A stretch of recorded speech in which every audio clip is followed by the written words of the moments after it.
할렐루야. 오늘도 하나님 앞에 우리 함께 다 같이 마음을 같이 해서 예배하기를 간절히 소망합니다. 오늘 2020년 9월 15일 오늘 화요일 오늘 저녁을 맞이하면서 우리 함께 주삼교재 76페이지를 함께 참고하시면서 찬송과 또 기도와 또 말씀 묵상을 통해서 하나님을 예배하기를 원합니다.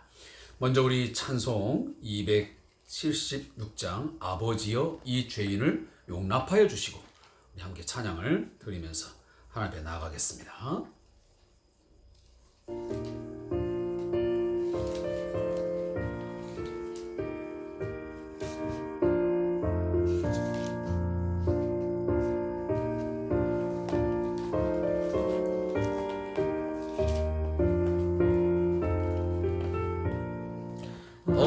아버지여 이 죄인을 용납하여 주시고 예수님의 이름으로 구원하여 주소서. 아버지를 떠나 산지 벌써 오래되었고 험한 길에 고난 몸이 이제 돌아옵니다. 전에 하던 헛된 일을 애통하게 여기고 겸손하게 엎드려서 용서하심 빕니다. 은혜 감당 못하오나 회개하는 영혼과 나의 약한 육신까지 감히 드리옵니다.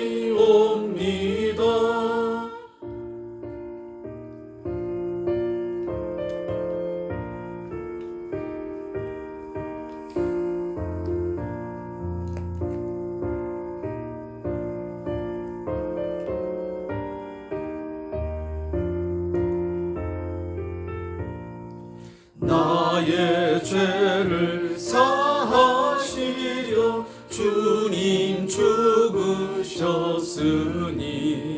그 공로를 의지하여 주만 의지합니다. 아버지여 용납하사 나를 품어주시고 주의 사랑 품 안에서 길이 살게 하소서. 아멘.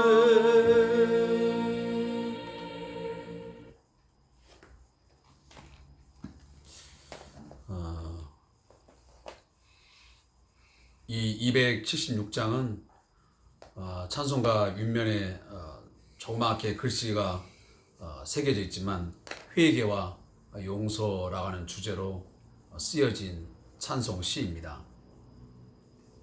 제가 막 예배 전에 이 찬송을 음향기기를 통해 틀으면서 그런 이야기를 했습니다. 참 면목이 없다. 매일매일 하나님 앞에서 죄를 범하고 하지 말아야 함에도 불구하고 원치 않는 그런 삶을 살았는데 또다시 용서해달라, 나를 용납해달라 이렇게 하는 것이 참 얼굴도 참 두껍다 라는 말을 제가 그냥 혼잣말로 했습니다. 근데 그것이 그냥 지나가는 말이 아니고 사실이 그렇습니다. 정말 전에 했던 그런 옛사람적인 그런 헛된 일 하나님 앞에 온전치 못한 어떤 삶, 반복하지 말아야 되는데 그런 삶을 반복하면서 살고 있다는 내 자신에 대한 어떤 부끄러움, 또 속상함, 답답함이 마음에 생각이 나서 그냥 했던 말이었습니다. 아무쪼록 그럼에도 불구하고 우리는 매일매일 이렇게 기도의 시간을 갖고 또 찬송을 드리고 또 말씀 앞에 다시 꿇어 엎드리면서 우리 자신에 대한 어떤 그 모습을 성경이라고 하는 거울을 통하여 보면서 내 안에 있는 여러 가지 더러운 것들, 어떤 삶의 찌꺼기들을 이렇게 발견하고 그런 것들을 버리고 하는 작업은, 그런 일들은 소홀함이 없이 늘 해야 된다라는 생각입니다. 아무쪼록 오늘도 함께 이 주삼 교제를 가지고 큐티하는 우리 모든 성도님들 정말 마음을 함께해서 정말 숨김없이 성령께서 우리의 마음을 또 우리의 어떤 삶을 조명해 주셔서 낱낱이 우리의 죄악들이 드러나고 또 우리의 어떤 새로운 마음의 결단, 결심이 굳게 서는 그런 거룩한 구별된 시간이 되어지기를 간절히 소망합니다. 우리 함께 찬송가를 함께 드렸는데 이제 말씀을 합독하겠습니다. 레위기서 6장 8절부터 13절까지 말씀을 함께 좀 합독하겠습니다. 레위기 6장 8절부터 13절까지의 말씀입니다. 구약성경 153페이지에 기록되어 있습니다. 제 거 성경을 기준으로 해서 구약성경 153페이지에 기록되어 있습니다. 우리 함께 말씀을 합독하겠습니다. 시작. 여호와께서 모세에게 말씀하여 이르시되 아론과 그의 자손에게 명령하여 이르라. 번제의 규례는 이러하니라. 번제물은 아침까지 제단 위에 있는 석쇠 위에 두고 제단의 불이 그 위에서 꺼지지 않게 할 것이요, 제사장은 세마포 긴 옷을 입고 세마포 속바지로 하체를 가리고 제단 위에서 불태운 번제의 재를 가져다가 제단 곁에 두고 그 옷을 벗고 다른 옷을 입고 그 재를 진영 바깥 정결한 곳으로 가져갈 것이요, 제단 위에 불은 항상 피워 꺼지지 않게 할지니 제사장은 아침마다 나무를 그 위에 태우고 번제물을 그 위에 버려놓고 화목제의 기름을 그 위에서 불사를 찌며 불은 끊임이 없이 제단 위에 피워 꺼지지 않게 할지니라. 아멘.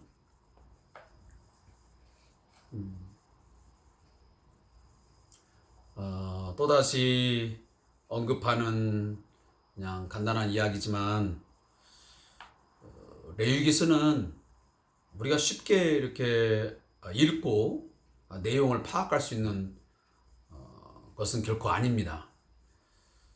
좀 더 이 내용들은 신학적인 어떤 해석도 해야 되고 이런 것들을 오늘 현대적인 어떤 의미로 재해석해야 되는 상당히 많은 어려움이 따르는 그러한 성경책입니다. 그래서 이 주삼 큐티 교제를 가지지 않는 우리 성도님들이 이 내용들을 전체적으로 파악하는 것은 많은 그 한계가 있겠다라는 생각은 저도 갖습니다. 그러나 거듭 말씀드리지만 우리가 한번 말씀을 읽고 그것을 생각한다 그래서 묵상한다 해서 전체적인 모든 것들을 다 깨닫고 알 수 있는 것은 결코 아닙니다. 오늘 읽고 또 내일 또다시 읽으면 항상 본문은 새롭게 우리에게 다가오는 그런 말씀들입니다. 오늘 레위기 6장 8절부터 13절의 이 말씀은 번제를 드리는 규례다라는 제목으로 오늘 이 주삼 교제가 만들어져 있습니다. 그 본문 요약을 제가 한번 우리 같이 읽어보겠습니다. 왜냐하면 이 본문을 가장 이제 간결하게 요약해 놓은 이야기 때문에 이 말씀을 성도들에게 제가 들려드리기를 원하는 것입니다. 레위기 6장 8절부터 7장 38절은 제물의 처리나 번제단의 불 관리에 초점을 두는 규정들이다. 주로 제사장들에게 해당되는 지침으로 앞에서 언급한 5가지 제사가 반복하여 등장한다. 1장 1절부터 17절은 제사의 원칙을 말하는 것이었으나 6장 8절부터 13절은 제사의 절차로서 제사 드리는 방법을 말하고 있다. 이렇게 본문을 요약하고 있습니다. 자, 우리 이미 레위기서를 들어오면서 1장 1절부터 거의 7장까지는 5대 제사를 중심으로 해서 기술되었다라고 제가 말씀을 드렸습니다. 근데 이 5대 제사는 굉장히 신학적으로 중요한 의미를 갖습니다. 물론 첫째적으로는 이 제사를 통해서 하나님과 하나님의 백성과의 관계를 끊임없이 바르게 유지해 가고 그 관계를 좀 더 향상시키는 그런 의미가 더 깊게 담겨져 있습니다. 그래서 번제를 드리고 소제를 드리고 화목제를 드리고 속죄제를 드리고 속건제를 드리면서 구약의 성도들은 하나님과의 관계를 늘 되돌아보고 그 관계를 회복하는 그런 계기를 늘 가졌습니다. 따라서 이러한 역할을 구약의 때는 했던 것이고, 그러면 오늘날 우리 성도들은, 우리 신약의 성도들이 이 본문을 왜 접해야 되느냐? 그것은 물론 우리의 어떤 신앙의 삶에 어떤 가르침을 주는 의미도 있지만 더 큰 의미는 이 모든 제사가 예수 그리스도의 십자가의 죽으심을 통하여 완전히 성취되었다라는 것을 아는 데 있습니다. 오늘날 우리들이 왜 그러면 번제를 드리지 않나? 왜 소제를 드리지 않나? 왜 화목제, 속건제, 속죄제를 우리는 드리지 않는 것인가? 라는 질문에 대한 답이 뭐냐면, 이 모든 제사는 히브리서에도 나와 있지만, 그리고 사도 베드로나 아니면 사도 바울이 이제 간혹 메시지를 통해서 전하지만, 이 모든 이 제사의 어떤 기능, 제사의 어떤 효능, 이 모든 것들이 예수님의 십자가의 죽으심을 하나의 상징하는 것이었고 하나의 모형이었습니다. 그래서 결국 예수님의 오심을 통하여, 그가 십자가의 죽으심을 통해서 모든 어떠한 번제, 소제, 화목제, 속건제, 속죄제가 다 드려진 것입니다. 그래서 오늘날 우리들은 소나 양이나 염소나 집비둘기, 산비둘기, 고운 가루, 에바, 이런 개념이 아닌, 우리는 예수 그리스도의 이름으로 나의 헌신을 맹세하고 충성을 다짐하고, 그리고 예수의 이름으로 하나님과의 화목함, 그리고 서로 이웃과의 화목을 우리는 유지하게 되고 그걸 회복하게 되고, 예수 그리스도의 이름으로 그가 십자가의 죽으심과 부활을 우리가 믿음으로 우리의 죄가 지금도 용서받고 하나님 관계가 회복되어지는 것이고, 그리고 우리는 예수의 이름으로 속건제, 하나님과의 어떤 관계 속에서의 회복과 그리고 이웃과의 관계 속에서 우리가 배상이랄지 보상해야 되는 그런 모든 부분들을 그런 다 해결되지는 그런 것들이 이 5대 제사에 들어가 있는 것입니다. 그런 부분에서 이 5대 제사의 의미를 잘 깨닫는 것은 우리에게 신앙적으로 그리고 신학적으로 많은 유익함을 주는 구절들입니다. 물론 제가 이렇게 설명을 드려도 사실 이 하나하나에 들어가면 어려운 난해한 구절들이 있는 것은 이것은 부인할 수 없는 내용들입니다. 자, 오늘 본문에 우리 잠깐 들어가 보겠습니다. 자, 8절에 보니까 여호와께서 모세에게 말씀하여 이르시되, 자, 모세 오경은 하나님께서 모세를 통하여 기록하라고 하여 주신 말씀들입니다. 그래서 창세기, 출애굽기, 레위, 민수기, 신명기는 모세가 저자로 되어 있습니다. 그래서 오늘도 하나님께서 모세에게 무엇을 말씀하셨느냐? 9절에 보니까 아론과 그의 자손, 다시 하면 제사장들에게 이 번제를 어떠한 절차를 통하여 어떤 방법으로 구체적으로 할 것인지를 상세하게 가르쳐 준 내용들입니다. 그러니까 앞에 있는 그 1장 1절부터 6장 7절까지는 좀 개론적인 그런 것을 의미했다 한다면, 이제 오늘부터 나아가는 6장 8절부터 7장 38절까지는 강론적인 거예요. 좀 더 구체적이고 상세하게 기술을 하는 겁니다. 그래서 특히나 이 제사장들이 이 5대 제사를 행함에서 어떻게 해야 되는지 굉장히 디테일하게 섬세하게 하나님이 그 절차와 방법들을 다 제시해 주고 있습니다. 따라서 오늘 본문 번제라는 부분에서도 번제물은 아침까지 제단 위에 있는 석쇠 위에 두고 제단의 불이 그 위에서 꺼지지 않게 할 것이다. 자, 번제는 제가 뭘 준다고 했죠? 소, 양, 그다음에 비둘기 이런 걸 통해서 드린다고 했잖아요. 자, 이런 것을 드릴 때에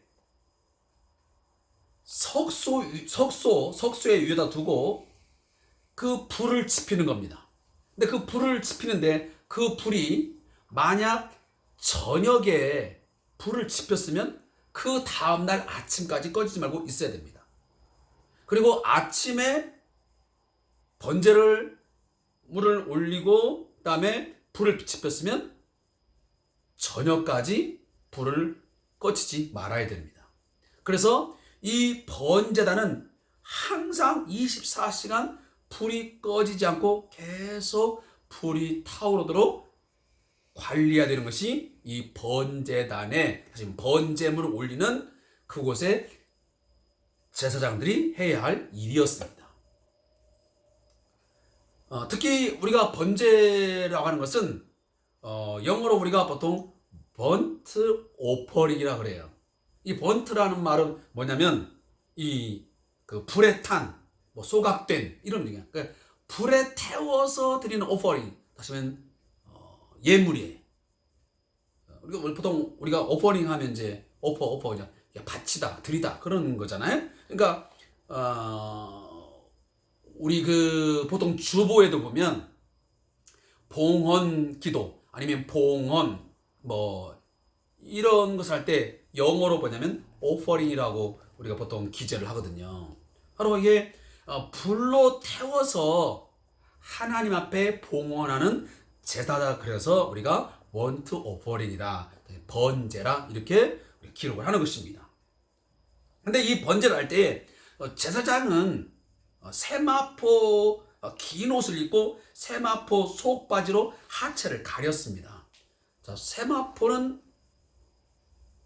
자, 오늘 이 77페이지에 보면 기록되어 있지만 세마포는 일반적으로 바둑판 모양으로 짠 흰색의 천을 말한다 그랬습니다. 지금 가는 배옷이야, 배옷. 자, 이것은 세마포로 된 긴 옷과 속바지를 입었어요. 이렇게 우리가 지금 그 제사장들의 그 옷 모습을 제가 지금 보여드릴 수 없어서 혹시 인터넷을 보시면 그 옷을 볼 수가 있는데, 그 제사장들이 입던 옷을, 그 옷을 보면 겉으로 보이는 긴 옷이 하나 있습니다. 그리고 속바지가 하나 있습니다. 그것이 바로 세마포로 만든 것이에요.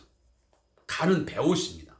그것은 땀이 몸에 배이지 않도록 하기 위해서 입는 그런 옷이었습니다. 아마 통풍이 잘 되는 그런 옷이었죠. 그리고 이제 그것을 입으면서 속바지를 입었어요. 그건 왜 그럴까요? 그 제사장들이 계단을 올라갈 때에 그 부끄러운 부분이 보여지지 않기 위해서 그렇게 옷을 입었던 거예요. 그러니까 그만큼 하나님께서는 어떤 제사장들이 제사를 드릴 때에 뭔가 그 어떤 정결함 그리고 어떤 구별됨을 굉장히 중요시 여겼다는 거예요. 그런 부분에서 보면 우리는 우리의 삶을 하나님 앞에 온전하게 드리는 헌신이라는 그런 부분에서 볼 때에 매일매일의 삶을 정말 정결하고 그리고 구별된 어떤 성결한 그런 삶을 추구해야 된다는 것이 이 본문을 통해서 우리가 알게 되는 거예요.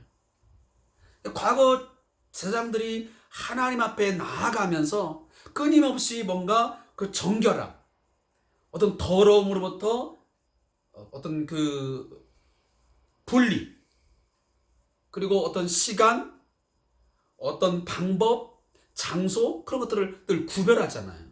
그런 부분에서 우리들도 매일매일 순간순간의 어떤 삶의 부분들을 늘 하나님 앞에 구별된 자세로, 구별된 시간을 통하여, 구별된 어떤 그런 정결한 마음으로 하나님을 예배하는 그런 삶이 있어야 된다라는 것을 제가 말씀을 드리고 싶습니다. 우리가 그 요한계시록 19장 8절 말씀 보면 그 사도 요한이 이제 본 환상의 모습이 이제 보여지는데 거기에서 혼인잔치에 그 참여한 그 신부들이 무슨 옷을 입고 있죠? 세마포 옷을 입고 있었어요. 깨끗하고 빛나는 세마포 옷을 입고 있었어요. 자, 그것을 가지고 이게 무엇이냐고 물었을 때 그 세마포 옷은 성도들의 옳은 행실이니라 그렇게 해석을 해요. 자, 그걸 보면 자, 오늘 본문이 이제 그 제사장들이 이제 세마포 옷을 입었다 하니까 이것들을 다시 오늘날 우리 그리스도인들에게 좀 해석한다고 한다면, 재적용한다면 우리의 옳은 행실이라는 것은 내가 하나님의 자녀가 되기 위해서, 내가 성도가 되기 위해서 입는 옷이 아니고요. 내가 성도가 되었기 때문에, 하나님의 백성이 되었기 때문에 내가 옳은 행실이 있어야 되는 거예요. 다시 세마포옷을 입는 거예요. 자, 무슨 의미인지 좀 이해가 되나요? 성도가 되기 위하여, 신부가 되기 위하여 세마포옷을 입는 게 아니고 이미 신부가 되었기 때문에, 성도가 되었기 때문에 세마포옷을 입어야 된다는 거예요. 우리의 선한 삶은, 우리가 거룩한 삶을 살아가야 되는 이유는 우리의 옳은 행실, 우리가 착하게 살기 때문에 성도가 되거나 하나님 백성 되는 게 아니잖아요. 이미 예수 그리스도의 십자가의 피로 말미암아 우리가 씻음받고 거듭나서 하나님 백성 되었기 때문에 우리는 옳은 행실을, 선한 삶의 행위들을 가져야 되는 원리라 그 말이에요. 그리고 여기 12절에 보면 제단 위에 불은 항상 피워 꺼지지 않게 해야 된다라고 말씀을 해요. 자, 오늘 여기 그 주삼교재에 큐티를 하신 이제 이 저자도 뭐라고 설명을 하고 있냐면 12절부터 13절까지 말씀은 9절의 내용을 반복한다라고 지금 설명을 합니다. 9절의 내용을 반복해서 강조하는 거죠. 그래서 하나님을 향한 이스라엘 백성들의 헌신과 충성이 항상 뜨겁게 타오르도록 하려는 의도를 발견했다. 그러니까 항상 꺼지지 않고 헌신과 충성이 항상 뜨겁게 타오르는 열정이 성도들에게 있어야 된다라는 의미를 오늘 신약의 성도들에게 삶으로 이 본문을 지금 적용하고 있는 것입니다. 쉽게 말하면 냄비 근성의 신앙생활을 하지 말라는 것입니다. 어느 한순간 부흥회에 참석해서 아니면 주일날 어느 한 시간에 말씀 받고 기도하고 찬송하다가 받은 그 열정, 그 헌신 가지고 막 하다가 예배당 밖을 나오면 아니면 월요일이 되면 언제 그랬나 듯이 전혀 은혜 받지 아니한 자처럼 전혀 하나님의 말씀을 은혜로 받지 않은 자처럼 살아가는 것 옳지 않다는 이야기예요. 냄비 근성 말고요. 우리가 좀 그 막 솥단지 있잖아요. 막 그 옛날 가마솥 오랫동안 불을 지펴서 정말 구들장처럼 처음에는 잘 데워지지 않지만 오랜 시간이 공들여서 불이 데워져서 그것이 하루 이틀 막 3일씩 하는 거 있잖아요. 그런 걸 의미할 수 있다라고 저는 말하는 거죠. 특히나 우리 한국 사람들의 성향을 보통 사람들이 뭐라고 말합니까? 냄비 근성이다 그래. 막 쉽게 타올랐다가 쉽게 식어버린다고 말하잖아요. 그런 것들은 좀 우리가 지양하고 버려야 되는 그런 부분들인 것 같아요. 우리 신앙생활에도 우리의 어떤 헌신, 우리의 어떤 충성, 하나님의 어떤 결단과 결심 이런 것 있던다면 늘 뜨겁게 타오를 수 있도록 그런 어떤 신앙 열정이 지속적으로 뭔가 유지되어지고 더 승화될 수 있는 그런 방법으로 나가야지 그렇지 못한다는 것은 바른 것은 아니다 라는 것을 오늘 말씀을 하고 있습니다.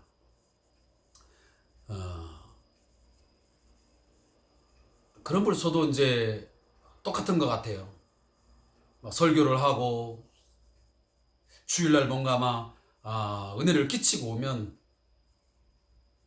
뭔가 마음에 뭔가 새로운 다짐도 있고 막 뭐 할 것 같은데 월요일 날이 되면 또 어떤 삶에 부딪히고 뭐 그러면 그런 부분들이 점점 희미해지고 때로는 이제 뭐 한 수요일 목요일 되면 거의 다 이제 소진되는 뭐 잃어버리는 그런 부분들이 저에게도 있음을 사실은 고백하지 않을 수가 없어요. 사실 그런 부분 때문에 매일매일의 이 큐티가 중요한 것 같아요. 한 번 받은 은혜를 가지고 막 일주일씩 한 달씩 하면 얼마나 좋겠어요. 우리 사람에게는 그러지 못한 것 같아요. 오늘은 또 오늘 받은 은혜가 있고요. 또 내일이 되면 또 내일 그날 또 필요한 은혜가 있고 또 하나님 주시고 하나님 예배하신 것들이 있는 것 같아요. 그래서 육신의 양식도 아침, 점심, 저녁 끼니끼니 먹고 아니면 하루하루 먹듯이 우리가 이 영적인 하나님의 은혜와 어떤 그런 영적인 어떤 그런 은혜들도 매일매일 우리가 새롭게 충전하고 채워가야 되는 것이지 어느 한순간에 이루어진 것은 아니라는 생각이 듭니다. 자, 오늘 저자의 묵상을 읽고 말씀을 마치겠습니다. 저자의 묵상이 있습니다. 좀 간단하게 오늘 되어 있는 것 같습니다. 자, 제사장은 제사를 위해 특별히 구별된 사람이기에 백성들과 다르게 엄격한 제사 규정이 필요하다. 마찬가지로 그리스도인도 거룩한 제사장으로서 예배할 때 거룩한 모습이 요구된다. 특히 거룩한 예배를 인도하는 예배자는 자신을 먼저 거룩하게 해야 한다. 그리스도인은 마음과 마찬가지로 옷차림과 외적인 모습 역시 세상과 구별되어야 한다. 하나님의 거룩하심을 마음과 몸으로 드러내는 것이 중요하다.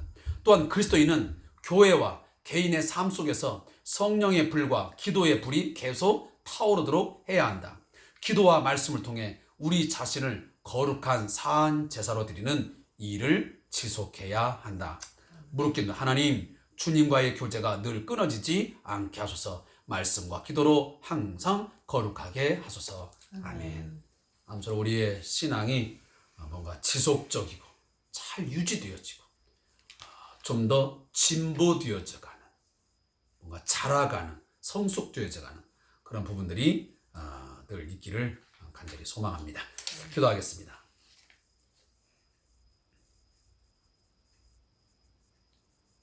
오늘도 저희에게 준비하신 새로운 말씀의 가르침과 귀한 은혜를 주신 하나님 아버지 감사합니다.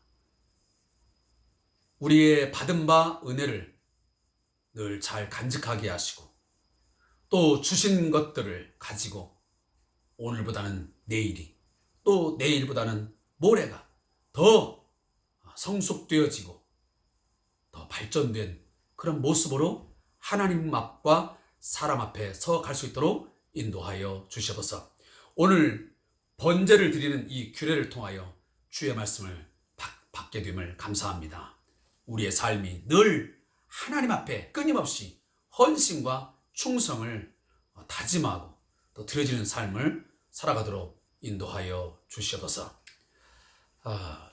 당시 세상들이 세마포 옷을 입고 하나님 앞에 구별된 모습으로 나아갔듯이 오늘 우리에게도 옳은 행실, 선한 행위를 통하여 세상과 구별된 모습, 정결한 모습을 통하여 하나님 앞에 늘 나아가는 그러한 정결한 신부로서의 모습이 우리에게 있게 해주시기를 간절히 소망합니다. 그리고 불이 꺼지지 않고 24시간 계속 타오른 것처럼 우리의 헌신과 우리의 하나님을 향한 그 충성이 신실하게 하시고 매일매일 그 타오를 수 있도록 하나님 우리를 지켜주시고 우리를 보호하여 주옵소서. 예수님의 이름으로 기도하옵나이다. 아멘. 오늘도 함께 이 주삼 교제 큐티에 참여하신 우리 성도님들, 이 코로나19로 인해서 예배하지 못하니까 내 신앙이 이렇게 되었다라고 너무 합리화시키지 말고요. 우리가 어려운 일을 당하면 당할수록 더 정신을 차리고 우리가 최선을 다하여 신앙을 유지할 수 있는 방법, 신앙을 더 발전시키는 방법을 찾으면 얼마든지 있습니다. 오히려 우리가 예배당에 나갈 때의 어떤 여러 가지 방법도 있겠지만 나가지 못함을 통하여 또 나름 가질 수 있는 방법은 있다고 생각합니다. 우리처럼 유튜브 동영상도 보시고 말씀도 새롭게 또 더 깊이 있게 읽고 묵상하는 그런 시간을 간다면 공예배를 우리가 대면 예배를 할 수 있든 없든 우리가 비대면을 하든 상관없이 하나님 앞에서 우리의 신앙이 더 잘 유지되고 더 발전되라고 저는 믿습니다.